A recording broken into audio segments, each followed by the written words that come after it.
I want to say good day to our people. Yes, I'd like to go out on the hustings and observing how the various communities put their faith in action. And at one particular community, I think it was at Marsden Park, our burgeoning community there called St. Luke's, and it's led by a married couple, a permanent deacon and his wife, and the way they involve the whole community into the liturgy. And I was very touched by the way they solicit the prayer intentions from those members who aren't able to attend in person. And then these people would write their prayer intentions at the end of the spoken prayers of the faithful. And so there's silence, and so that people could,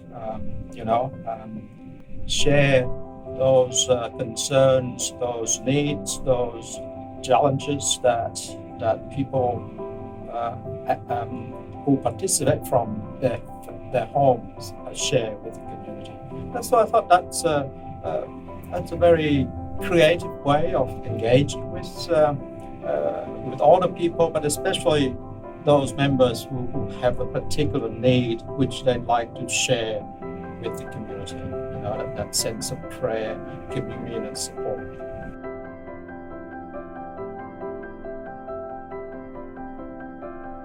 Church is not meant to be just a building or what happens within the building. Rather, the building has value insofar as it embodies the spirit of the gospel.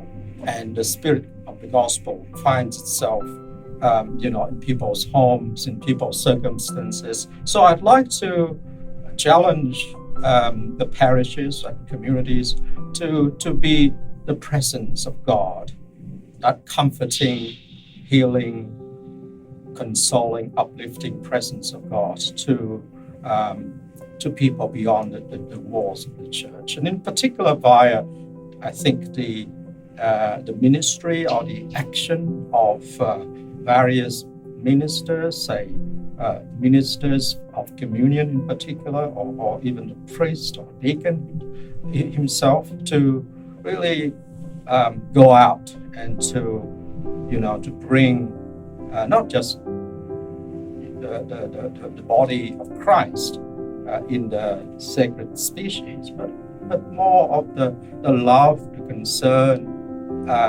the compassion, the outreach, and I think when people gather at home, they long for that sense of communal love and support and solidarity.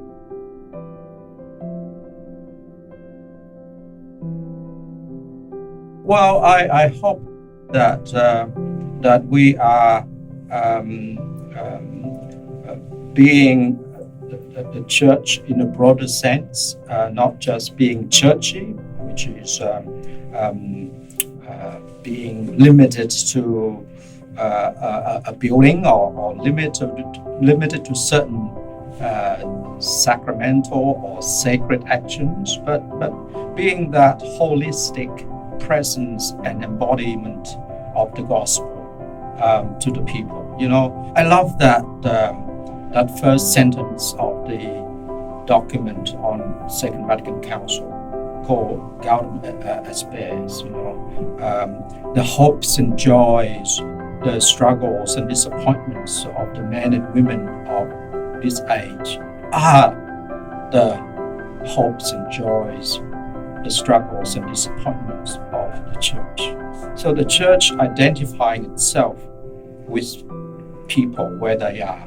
And I think that's the direction that Pope Francis is taking us today. So prophetically,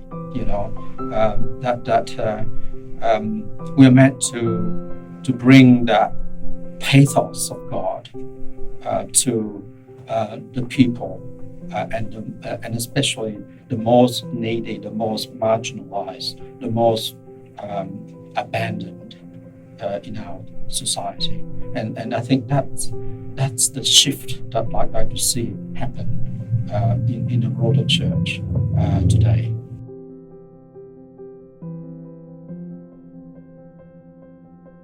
The year 2020 has been the most disruptive year at so many levels, and even in church life, But it's been also the grace of God to take stock of who we are and who we are meant to be, and so that we can move to the future with a sense of renewed mission and purpose. We live more intentionally the gospel message of hope, of outreach, of solidarity, and for the poor and for the wounded, Mother Earth. I think that's the heightened consciousness that we have thanks to the pandemic. So I try to live, in harmony, in sync, in simplicity with Mother Earth. I try to be in solidarity with the poor. Try to be that gospel hope by embodying in my very lifestyle, living simply, poorly, and in communion with the poor and the God of creation.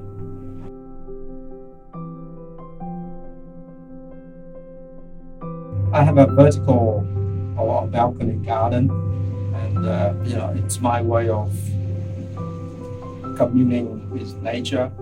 It's my way of trying to be in touch with the created world and not to use and abuse and misuse the gifts that God gave us, in the resources of the earth.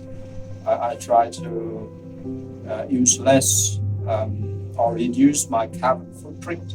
I think that's another project, a lifetime project, because especially here in Australia, per capita, we're the highest producers of carbon footprint. And I think I need to